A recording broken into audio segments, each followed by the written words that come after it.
How we doing, everybody? UFC Thoughts here, and today I'm going to be going over my picks and breakdown for every fight on UFC 306, O'Malley vs. Dvalishvili on September 14th, 2024. Timestamps in the comments below. Let's get right into it with the first fight of 10. We start with Raul Rosas Jr. versus Aoriqileng.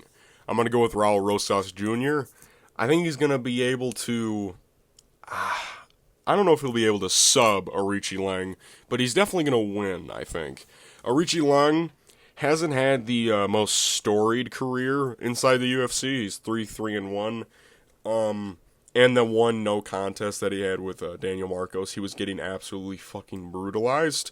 What I don't like is his wins, in my opinion, haven't been against the greatest competition besides maybe the Johnny Munoz win, because Johnny Munoz isn't, like, half bad. But Jay Perrin and Cameron Else are kind of just not all that good. His losses are to good people. Sorry, I'm sick. So if you hear me coughing, that's why. Like, Cody Durden, Jeff Molina, and Amin Sahabi are all good. But he just hasn't shown that he can beat well competition, in my opinion. And he's getting taken down. His takedown defense isn't really that great. He's got a 59% takedown defense. Aoriqileng, I don't like his speed. He's not insanely fast for bantamweight. I don't think that he's going to be able to, like, catch Raul Rosas Jr. He definitely can. Not like he can't catch him, but I feel like a lot of Aoriqileng's swings are very overthrown. He over-exaggerates a lot of his combinations, and I think that can lead to Raul Rosas Jr. ducking his big-ass head under and getting a double leg or a single leg, being able to drop in level change and get a takedown. And I think, like, Johnny Munoz Jr. getting takedowns against him, Cody Durden getting takedowns against him, I think some other people have been able to get takedowns against him as well. And another thing I don't really like about Aoriqileng is the fact that he reflects damage very well. Like, he kind of gets blown up in the face easily. Like, against Daniel Marcos, he got, like, bloodied up, like, a minute into the fight after Daniel landed, like, I think 5 or 6 strikes. Not saying that Raul Rosas Jr. is going to, like, knock out Aoriqileng or anything, but honestly, I think they can get in a slugfest, and Raul Rosas can do some potent damage on the feet with his chewy swings, of course. So I think Raul Rosas Jr. is going to win this. I think he'll win a decision 29-28, or he'll sub him in, like, the second round with a rear naked choke, because that seems to be the submission that gets Aoriqileng a lot. I think he's got, like, 3 losses by sub, and I think all 3 of them, if I'm not mistaken, are by rear naked choke. So, and we know that rear naked chokes are Raul Rosas Jr.'s potent weapon on the ground. So, yeah, Raul Rosas Jr. is the pick by any means. We move to Édgar Cháirez versus Joshua Van. I'm going to go with Joshua, but I am a little concerned in this fight. I do think that Édgar Cháirez can win this fight, and it's mostly because Joshua Van is taking this on, I think, a week's notice, and Joshua Van did just get knocked out a little under 2 months ago at UFC Denver against Charles Johnson. But my thinking in this fight is Charles Johnson is a humongous flyweight. He's a fucking pretty big dude. Édgar Cháirez is more around Joshua Van's height. He's going to stand up with him. I don't know how good Édgar Cháirez's, like, takedown skills are. Let me check what has he shot a takedown in the UFC? It doesn't even look like he shot a takedown in the UFC yet. But do not get it twisted. This fight is going to be, I think, sneakily competitive on the feet, because a lot of people are going to see Édgar Cháirez. They're going to look at his record. They're going to see 7 wins by sub. They're going to be like, oh my god, this dude is a submission threat. But he also has 4 KOs. Now, mind, they are with, like, specialty moves, like a flying knee, a spinning back fist, like a body kick. But Édgar Cháirez has decent boxing chops on the feet as well. Like, he knocked down Tatsuro Taira, from what I recall, in that first round of when they fought. It was, like, in the first minute. So Édgar Cháirez does have hands. But I do think that Joshua Van is just the better striker, and I think that Joshua Van's takedown defense is going to hold up against a guy like Édgar Cháirez, who I don't even know how good his takedowns are offensively. From what I've seen in the UFC, mostly when he grapples, it is defensively, when he's pulling guillotines or defending takedowns. Sorry. Again, sick. But this fight can be very competitive, and honestly, Édgar Cháirez might shut Joshua Van's lights out again. But I think Joshua Van's going to attack the body. I think he's going to be able to hit headshots on Édgar Cháirez. I think that his posture and his stance allows Joshua Van to be able to dig those body shots and then go upstairs with some hooks in the pocket. I think Joshua Van has great pressure, and after the Charles Johnson fight, I think Joshua Van's going to be a little bit more reserved and not super, like, willing to trade. So I think we're going to see a more patient Joshua Van, and I think a more patient Joshua Van's honestly going to be better because I think Édgar Cháirez leaps into some of his strikes, and I think that Joshua Van might be able to counter-strike with Édgar Cháirez. So I'll go Joshua Van, unanimous decision, 29-28. I think he'll be able to outstrike Édgar Cháirez, and whatever success Édgar Cháirez does have, I think Joshua Van might be able to double up, maybe even triple up on that success with his own criteria of striking, just being able to outstrike Édgar Cháirez. We move to Yazmin Jauregui versus Ketlen Souza. I'm going to go with Yazmin on this one. I just think that she's better than Ketlen Souza. I like the track record of Yazmin in the UFC so far. Besides the Denise Gomes fight, you know, anything can happen when you fight Denise Gomes, and that's kind of just like, I honestly think 9 out of 10 times that fight is a way different outcome. I'll even go as high as like 98 times out of 100. Yazmin wins that fight. She just kind of got caught. Ketlen Souza, you know, on her debut, she caught Karine Silva, which, you know, like, Karine Silva is very fucking good. I don't even blame her for losing that fight. I wasn't a humongous fan of her Marnik Man fight. She won, for sure. She clearly won the fight. But I don't like how many times Marnik was able to land on Ketlen Souza, you know what I mean? Marnik was landing some shots, and I don't like that one bit, especially when Ketlen Souza is now going into a fight with a better, way fucking better fighter in Yazmin Jauregui. And I think Yazmin, her striking is just, it looks really fucking crisp, and we've seen her use it against girls like Sam Hughes, Yazmin Lucindo, Estela Nunes, you know what I mean? It just looks fucking really good, and Sam Hughes in her last performance, she fucking shut her out. And we've seen Sam Hughes in positions against these young and upcoming prospects. We've seen people falter. Fucking Victoria Dudikova in Saudi Arabia. Or was that Abu Dhabi? Which one was that? That was Abu Dhabi, right? I think. Yeah. Like, we see these girls falter in front of Sam Hughes. Yazmin fucking picked her apart bad and showed great cardio. So, I just think Yazmin is going to be better. I like her 1s and 2s in this position. I think her leg kicks are going to also play a factor. And I think if Ketlen Souza even tries to, like, get this fight to the ground, I think that Yazmin's going to be able to dominantly defend takedowns. I think she has, like, she has a 100% takedown defense rate in the UFC. I think Yazmin Jauregui is arguably one of the best female prospects we've seen in a while. I don't even consider the Denise Gomes fight. Fuck out of here. That's gonna be Yazmin's fucking Martins Makhachev. That's gonna be that's what that's gonna be. Yazmin, I think she might be able to TKO Ketlen Souza, if I'm being honest. I'll go second round TKO. We move to Manuel Torres versus Ignacio Bahamondes.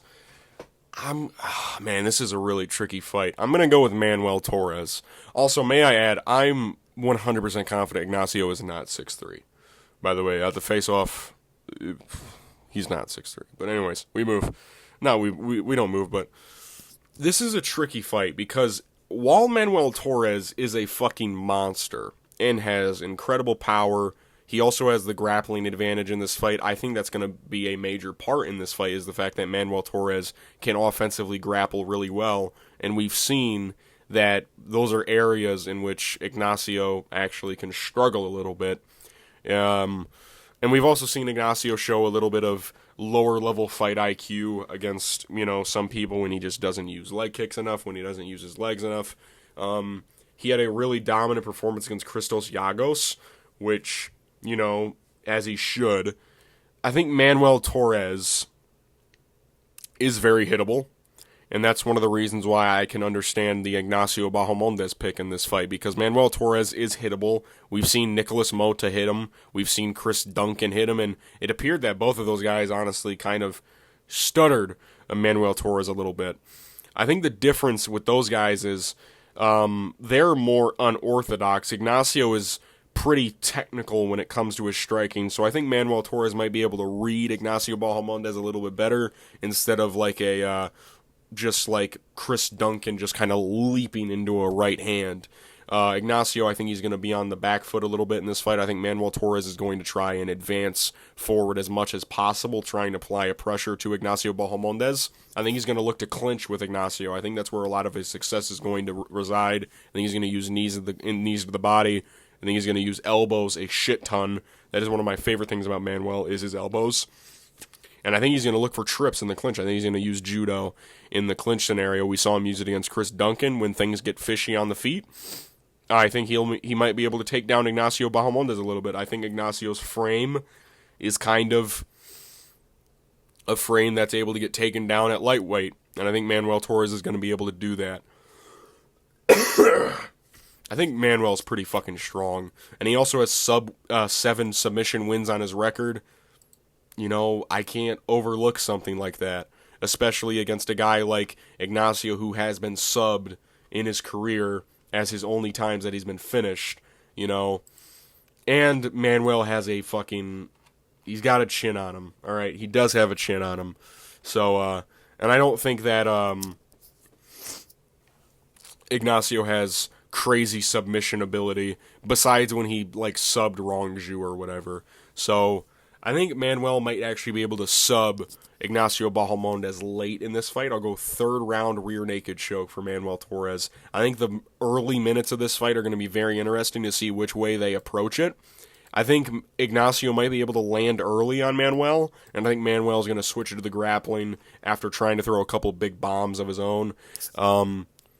Who knows? Ignacio might just be able to fucking uncork a head kick and just set Manuel down. That's the interesting... This is probably one of my favorite fights on this card, on the prelims especially. This fight is kind of badass. We move to the featured prelim. Irene Aldana versus Norma Dumont. I might shoot myself on the foot here. I'm picking Norma Dumont in this fight. I want Irene to win. I want Aldana to win. But I think Norma, she's got solid takedown entries, man. I think she probably has some of the highest takedown percentage in women's bantamweight, right now. She's got a 68% takedown accuracy, which is pretty fucking good. And Irene Aldana, a lot of the times that we see her struggle is against people who pressure and are able to mix in takedowns, like the Nunes fight. And I think one of the key advantages for Norma is that she doesn't take a crazy amount of damage either. She's very, bouncy in her, she's, kind of fights like Henry Cejudo a little bit, kind of hopping up and down a little bit. She'll jump in with a jab, she'll go out, and then once you make one little mistake, like in the Jermaine Durandamy fight, Jermaine threw one leg kick and Norma scooped it up and got the takedown. I think that we're going to see that quite a bit with in this fight, because Irene does throw quite a few leg kicks. I also don't like how Irene has taken almost a year off since the Carol Hossa fight in December of last year. She took a shit ton of damage as well. She got hit 200 times, and that's also a thing about Irene, is that she gets hit a lot. She gets hit a lot, but she also has good boxing and decent power. So I almost just wanted to pick Irene because she's just a better striker than Norma Dumont. But Norma Dumont isn't insanely unskilled in the striking department either. But I think that the grappling outweighs the difference in striking. The difference in grappling, rather, is greater than the difference in striking between these two, which that says something, because I think Irene is her boxing is pretty fucking solid. Sorry. I think Norma's going to be able to get in close with Irene Aldana because she does allow people to pressure her a lot, especially when they're like their presence is felt, especially when they are looking to grapple. I think that's something that Irene like accidentally just lets happen. And I think besides the Carol Hosa fight for some, she just kept walking forward like a zombie in that fight. But Irene's also 36 for a female fighter. Not my favorite thing to see, especially taking almost a year off in between fights. Not the best thing I want to see for a fighter. And is she 36? Okay, so she is exactly 36. She was born in March. So yeah, I think Norma's going to be able to make this boring, be able to make it a clinch fest, make it a grappling exchange. I think Irene's going to make a couple of mistakes, end up on the ground, and it's WMMA. Control is everything at WMMA for some reason. Norma can control like a motherfucker. So I think she'll be able to control Irene Aldana considerably in this fight.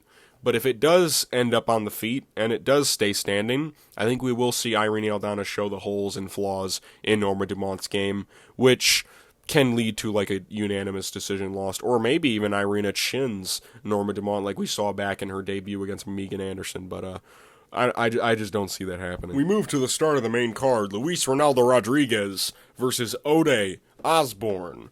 This fight's gotten a lot of scrutiny from a lot of people. A lot of fans, especially, saying that this fight does not belong in this pay-per-view, which it doesn't. But I'm going to go with Ronaldo Rodríguez in this one. Just took a sip of water, my bad. This video's all over the fucking place. I think Ode Osbourne's biggest weakness is his grappling. Of course, we've seen him get subbed many times. He's on a 2-fight submission losing streak right now, both by rear naked chokes. And Luis Ronaldo Rodríguez has a shit ton of submission wins, if I'm not mistaken. How many subs do we got on Luis Ronaldo Rodríguez? He has 5 wins by sub, 7 by KO. This dude's a finisher. He's kind of a Terminator, is the way I describe him. He kind of just runs at people like a dumbass and just like takes damage because he is hittable. And but he gets people down, and we saw him do that exactly against Dennis Bondar. Like I predicted, he would walk right through everything Dennis Bondar had for him and get the sub. I think he's going to do the exact same thing to Ode Osbourne, who is known for having that fast twitch muscle in his body. But I think that Luis Ronaldo Rodríguez is going to be able to slow this fight down once it gets to the ground.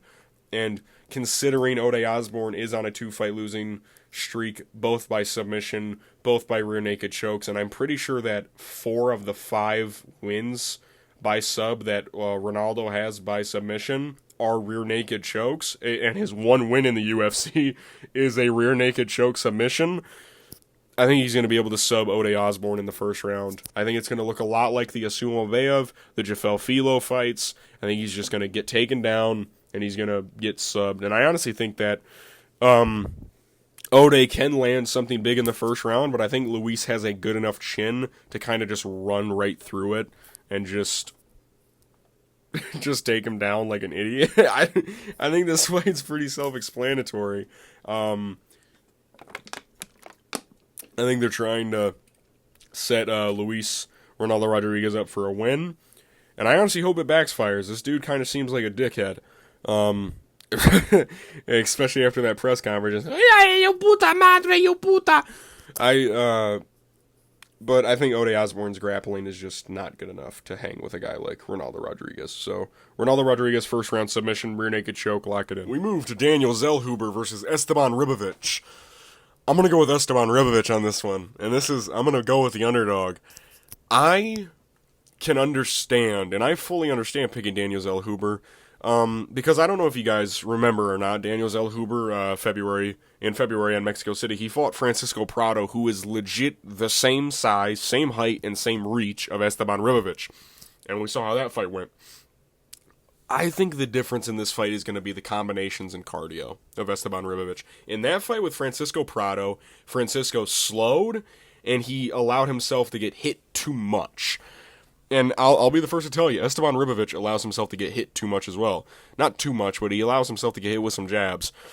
But I think that the pace and cardio and pressure of Esteban Ribovics, mixed in with his body shots, that's something that Francisco Prado did very well in the fight, in the early minutes and early moments, was he was digging to the body of Daniel Zellhuber, and I think that's what you need to do to be able to beat Daniel Zellhuber. A lot of people are winging shots at his head because they're like, he's big, he'll fall down with one headshot. Esteban Ribovics is gonna set up those headshots with those body shots. And also, Esteban is a fucking wild junkyard animal. And the only times we've seen him really, really struggle in the UFC was on short notice against Loic Radzhabov, who hits like a fucking freight train, and also in the grappling. But we've seen Esteban Ribovics dig deep. He has insane cardio. He hits hard as shit on the feet as well. And we've seen Daniel Zellhuber get rocked, and he kind of does this thing. It reminds me of Santiago Ponzinibbio almost, when somebody throws a right hand at him and he drops his hands and he kind of like airplanes out, if you know what I mean. He's looking at the ground and just like circling out. I don't know if he's going to be able to do that against Esteban. I think Esteban might be able to set up a head kick, because that is one of his main weapons, is a lead head kick or his rear head kick. We saw that against Terrence McKinney in the Camwella Kirk fight. He used his lead head kick a shit ton, and he's able to cut off the cage beautifully. I think this fight is one of the more interesting fights of the year, if I'm being honest, because Daniel Zellhuber, one of the only reasons why I truly understand picking him is he's very good at distance management. Besides like certain moments like the Christos Giagos fight, of course, when he got clipped, and certain moments in the Francisco Prado fight, he manages distance very well, uses teeps to the body, uses head kicks, uses body kicks, uses jabs and ones and twos. He fights how he's supposed to. But how is he going to be in the third round after Esteban? How's he going to be when Esteban Ribovics is in his face, who hits like a fucking Mack truck, hits very hard, and also Esteban Ribovics might shoot a takedown or two on Daniel Zellhuber, if I'm being honest, because we've seen Daniel Zellhuber struggle on the ground as well. I think that a fight like this is going to be determined by who wants it more. Who wants it more? You know what I mean? And I think Esteban Ribovics wants it a lot. And I think the pace and pressure and cardio of Esteban Ribovics is going to pay dividends very well in this fight. I think, like I said, the body shots set up the headshots. Esteban Ribovics throws in 5-punch combinations. He does get hit with jabs, but he does respond back. He has great counter-striking. And he sets up these moments where people will hit him and then they'll reset. And that's when he starts to go. And I think Daniel Zellhuber is kind of faulted for that. I think he does that sometimes, and I think that's where Esteban Ribovics is going to have a lot of success, is when Daniel Zellhuber is resetting, and I think Esteban Ribovics is going to clip him a bunch.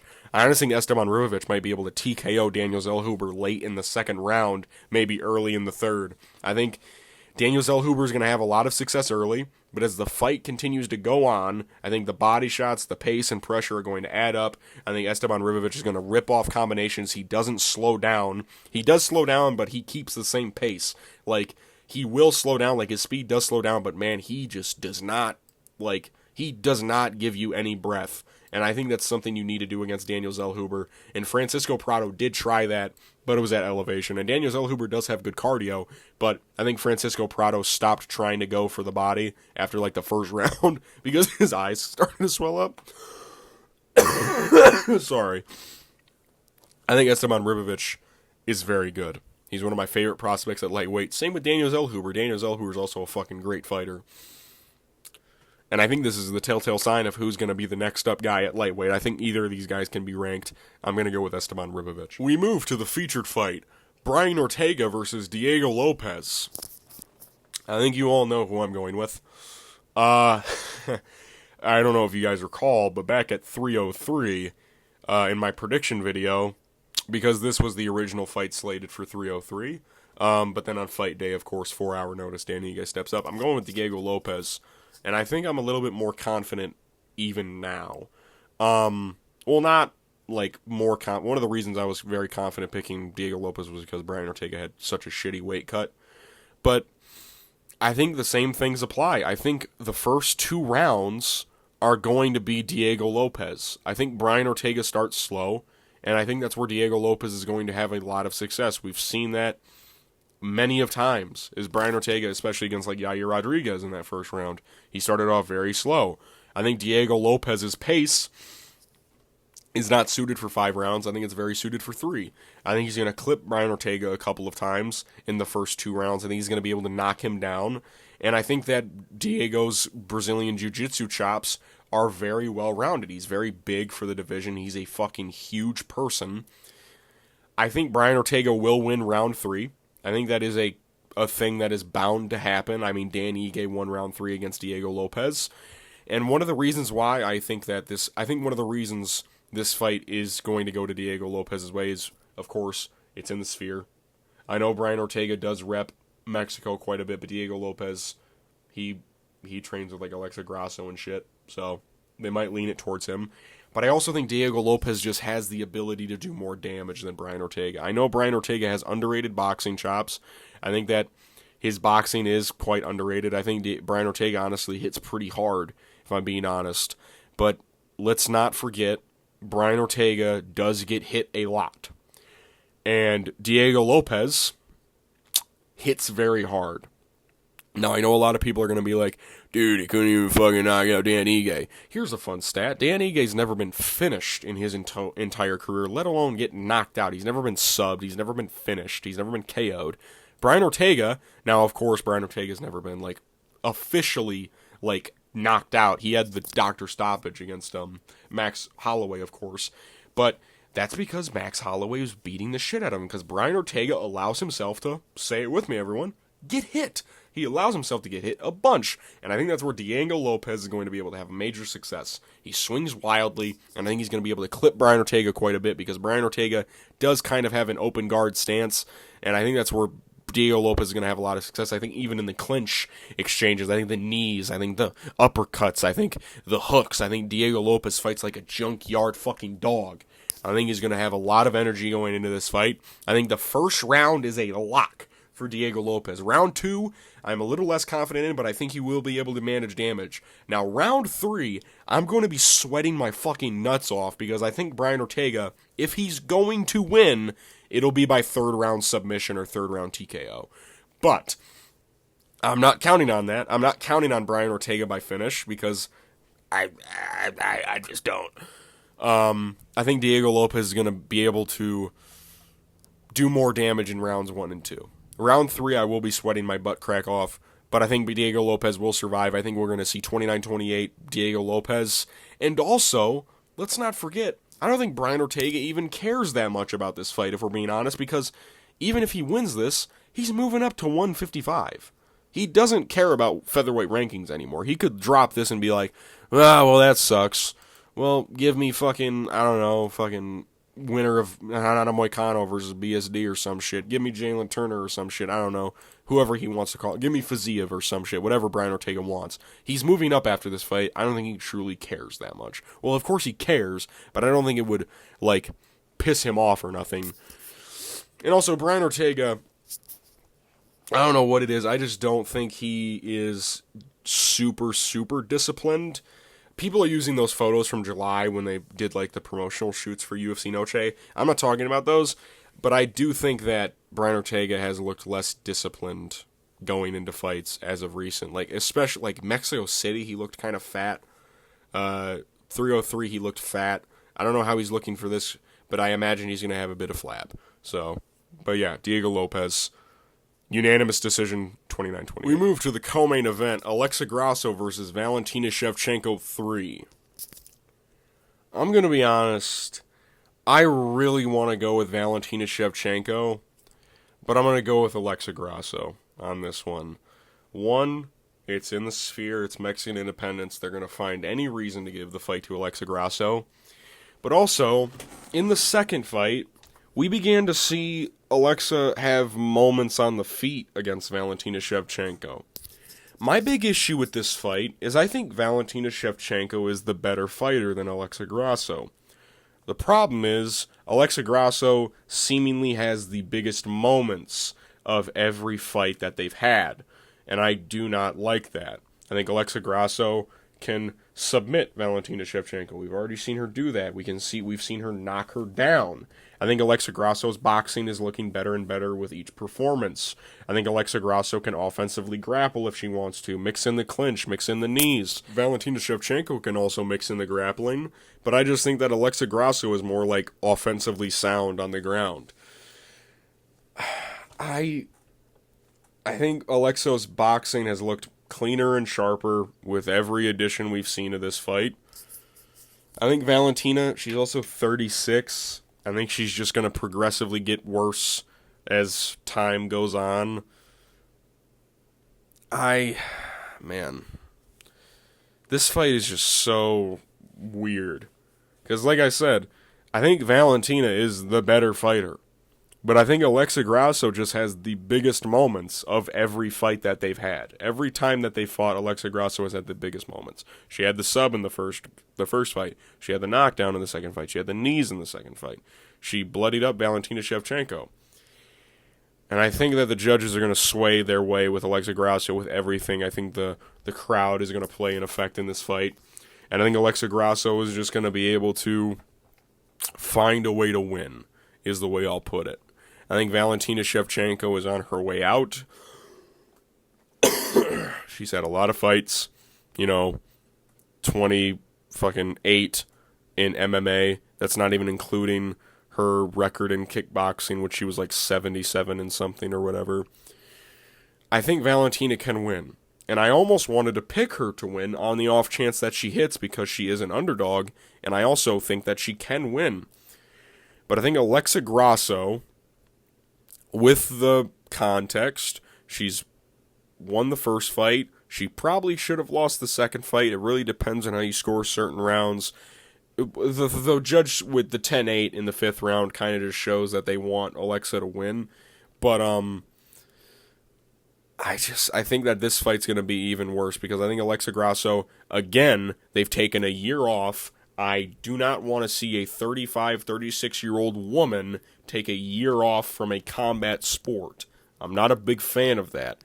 It's been almost exactly a year since these ladies last fought. It'll be 2 days prior to the date that they fought exactly, but, I don't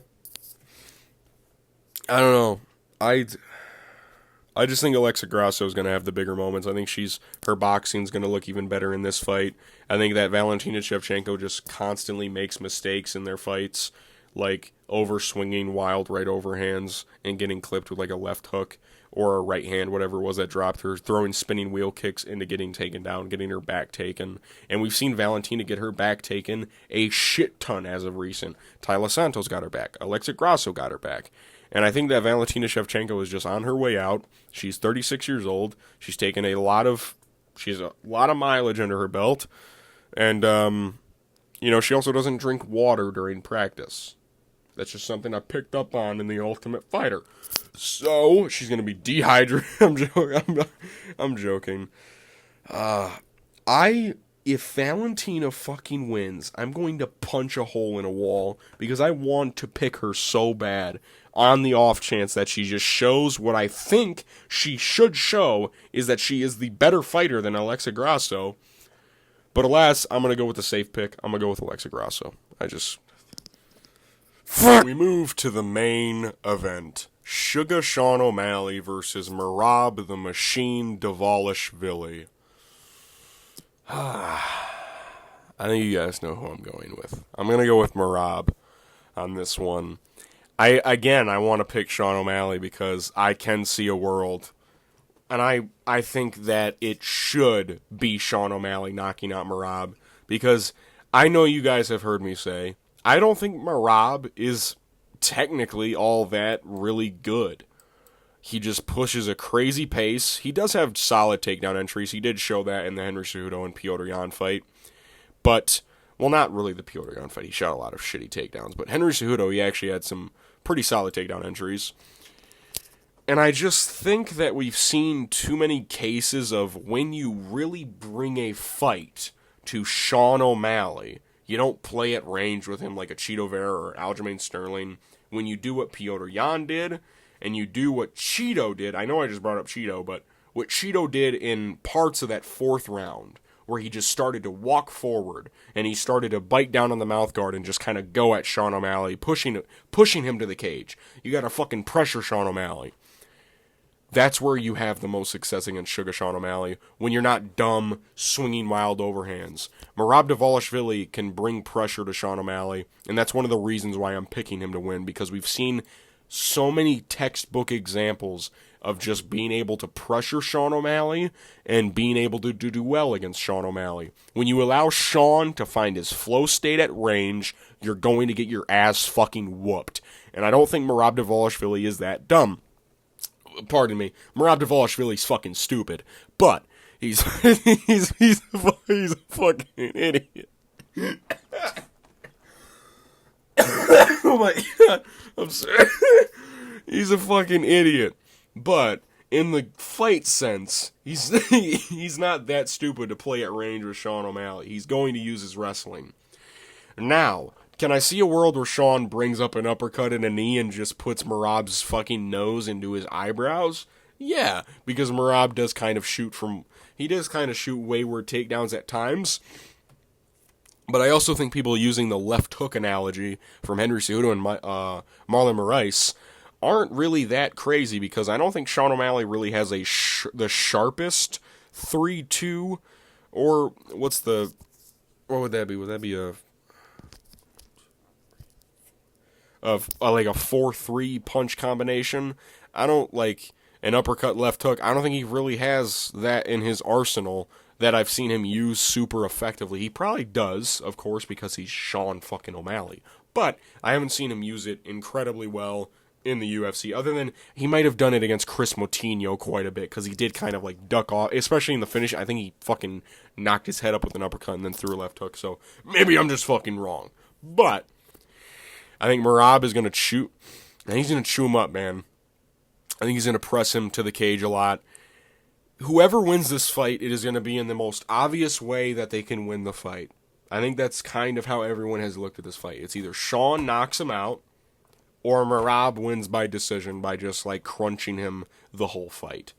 That's it. Not the whole fight, but a majority of the fight to get the decision, of course. That's how this fight plays out. It's either Sean knocks him out, or honestly, he can sub him, because according to everybody, Sean O'Malley has a nasty... He's got a... Imagine not picking me by guillotine, dude. Imagine not doing that, man. Apparently, he's got one of the nastiest guillotines this side of the fucking Mississippi. So, I don't know. Maybe he just subs Merab Dvalishvili. Merab is dumb enough to just be like, tip, brother, tip.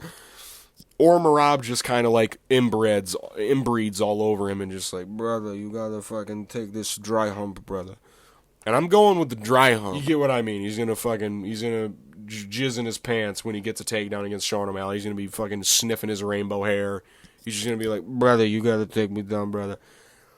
But I think if Sean O'Malley starts getting taken down earlier, which we've seen Petr Yan do, and I understand that the only reason why Petr Yan's grappling was super effective was because he is such a dynamic striker.